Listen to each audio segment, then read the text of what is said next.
Hey, it's Pixie. Welcome back to my YouTube channel. Today I want to talk about the 3 foods that you should never eat.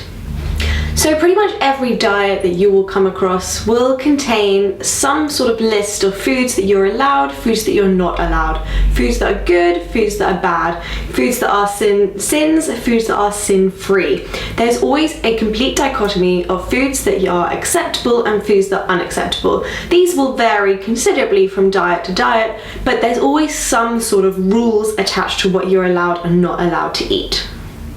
Every time I see these lists, it makes me a little bit pissed off.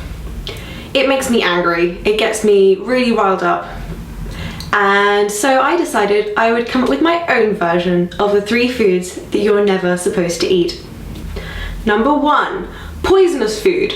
Sounds obvious, but there are plenty of natural things out there that are desperately trying to kill you. Things like poisonous mushrooms, for example. Please definitely avoid these because they will do you a lot of harm if you eat them. You should definitely avoid these at all costs. Number 2, foods that you're allergic to. Especially if you have a life-threatening allergy, I would highly recommend that you avoid eating those foods because they can do some serious damage to your health. Notice that I didn't say intolerances, and that's because, say you have a dairy intolerance, a slight dairy intolerance. That means that you might consider there are some scenarios where it is perfectly acceptable and desirable for you to eat a little bit of dairy. For example, if someone's made you a birthday cake and it's got butter in it, you would then potentially say, yeah, screw it, I'm going to eat that cake, and you would say that it's worth it. So that's sort of like a little caveat, a little exception to the rule, but if you're desperately allergic to something, definitely avoid it. Number 3, moldy or gone off food. Now I'm not talking about the expiry date on your food, I'm talking about, you open the lid off a yogurt and it literally has a second life form growing on it. That is probably something that you should avoid. There are obviously some exceptions to this rule. Things like fermented foods like kimchi and sauerkraut, they're perfectly fine. There's some blue cheeses, nothing wrong with those either. But if something has an extra life form growing on it that's not supposed to be there, please avoid eating that food.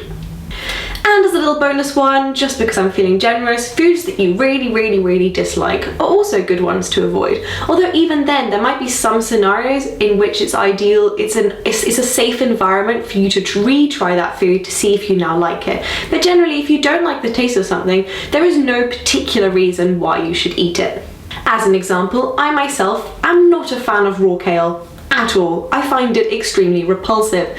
Therefore, I avoid raw kale at all costs. The only times I use kale is if it's incredibly well cooked in like a curry, for example. I have no desire to eat raw kale no matter how many times someone tells me it's some kind of miracle amazing food. There is nothing that will persuade me to eat raw kale.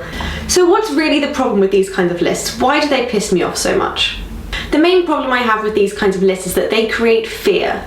They encourage you to be afraid of certain foods without real proper medical justification, and that can lead to potentially disordered attitude towards food, where you might have a particular fear around eating that type of food even after you've gone off this type of diet or no longer apparently following these food rules. These rules are completely arbitrary. A lot of the time there's no particular reason as to why they tell you to avoid certain foods. A lot of the time it's simply put down to these foods are high in calories.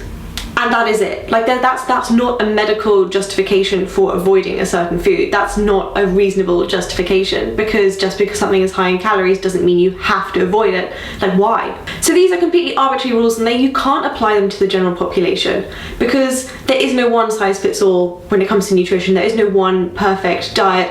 As I've said before, check out that other video, by the way. What you eat and don't eat is very individual, and it's very much also down to your particular preferences, and that is internal, that is personal to you. If you're then handing over that control to someone else who is telling you what you can and can't eat, that is completely overriding your own personal preferences, and that is not going to sit well for long periods of time. These lists are purely designed to get you to eat less of a variety of foods, which is actually not what we want to be doing. We want to be eating more of a variety of foods because that is better for our overall health. The more of a variety of things we eat, generally that is, considered a good thing to do rather than eating the same foods over and over and over and over again. And finally, the big problem that I have with these kinds of lists is that they moralize food.